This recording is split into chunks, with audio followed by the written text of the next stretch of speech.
कठिन होते जा रहे हैं, वैसे वैसे मोदी का प्लान और मजबूत होता जा रहा है।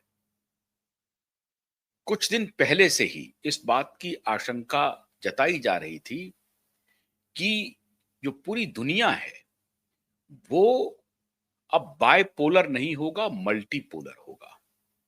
अभी तक ये हो रहा था कि रसिया एक खेमा हुआ करता था और दूसरा खेमा अमेरिका का होता था। उसके बाद यूएसएसआर के विखंडन के बाद चाइनीज कैंप हुआ और फिर अमेरिकी कैंप हुआ। लेकिन आहिस्ता आहिस्ता भारत की एंट्री के बाद अब ये पूरा मल्टीपोलर होते जा रहा है और भी इकोनॉमी आई, जैसे फ्रांस भी खड़ा हुआ, जर्मनी भी खड़ा हुआ, जापान भी खड़ा हुआ और इसके बाद मल्टीपोलर इकोनॉमी ने पूरी दुनिया को मल्टीपोलर वर्ल्ड के रूप में बना दिया। अमेरिका जिस बात की दंभ भरता था कि वही दारोगा रहेंगे, वही सबको अपनी चौधराहट बतलाते रहेंगे, ऐसा लगता है कि अमेरिका की चौधराहट खत्म होने वाली है और उनका दंभी व्यवहार भी खत्म होने वाला है। मोदी से, भारत से, बल्कि भारत से जो तकरार है, मोदी से जो तकरार है, वो अमेरिका को महंगा पड़ रहा है मित्रों। एक बड़ा प्लान मोदी के सौजन्य से और दुनिया के अन्य देशों ने भी इस प्लान को आगे बढ़ाने में अपनी पूरी दिलचस्पी दिखाई है। आप मित्रों हैरान हो जाएंगे कि अभी तक जिसका डंडा चलता था पूरी दुनिया में, अब वो डंडा कमजोर होने वाला है और वो डंडा था डॉलर का।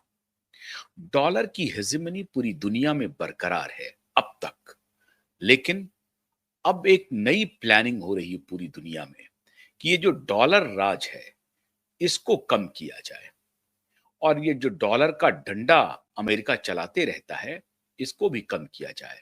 डॉलर होता क्यों है? अगर आपको एक देश से दूसरे देश के बीच में कोई व्यापार करना है, तो वो एक ऐसी मुद्रा है जिसको पूरी दुनिया ने एक प्रकार से अघोषित रूप से स्वीकार कर लिया है, सर्वमान्य कर लिया है कि नहीं, डॉलर में ही हम कारोबार करेंगे। क्यों? क्योंकि अमेरिका का वो करेंसी है। इसलिए साहब, हम मजबूत हैं, हमारी दादागिरी चलेगी। हम आईएमएफ को कंट्रोल करते हैं, हम वर्ल्ड बैंक को कंट्रोल करते हैं और बहुत सारे देशों ने आईएमएफ से लोन लिया हुआ है, वर्ल्ड बैंक से लोन लिया हुआ है और आईएमएफ, वर्ल्ड बैंक जिन देशों को लोन देता है उसके ऊपर दबाव बनाता है कि डॉलर की करेंसी में, डॉलर में ज्यादा व्यवहार कीजिए।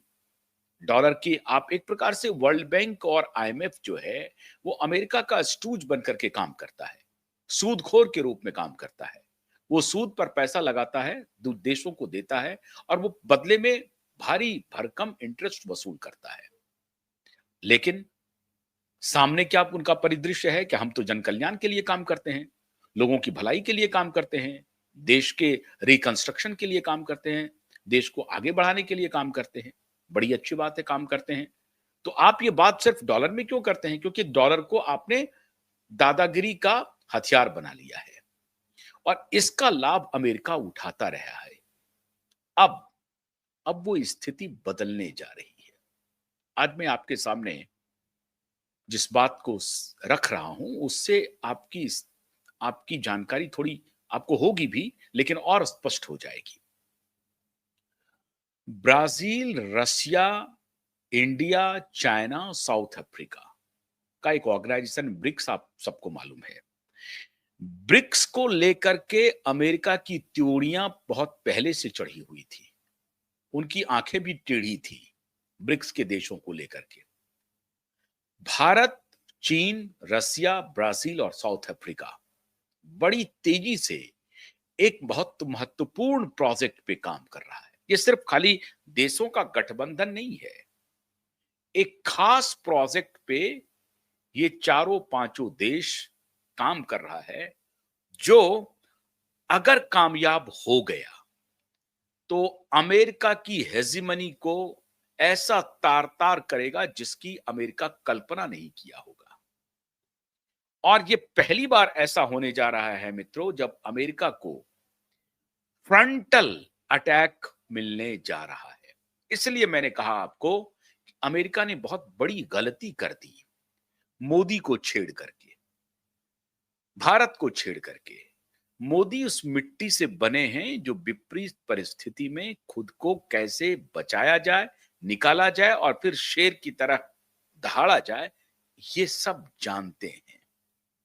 अब मोदी ने उस स्ट्रैटेजी को, उस प्रोजेक्ट को थोड़ी हवा दे दी है, थोड़ी नहीं, बहुत हवा दे दी है। और आपको जानकर हैरानी होगी कि भारत के इकोनॉमिक एक्सपर्ट्स और टेक्नोलॉजिकल एक्सपर्ट्स इस दिशा में अन्य देशों के साथ मिलकर के बहुत जबरदस्त काम कर रहे हैं। प्रोजेक्ट का नाम है एम ब्रिज, मतलब मल्टी कंट्रीज डिजिटल पेमेंट का वो ब्रिज होगा।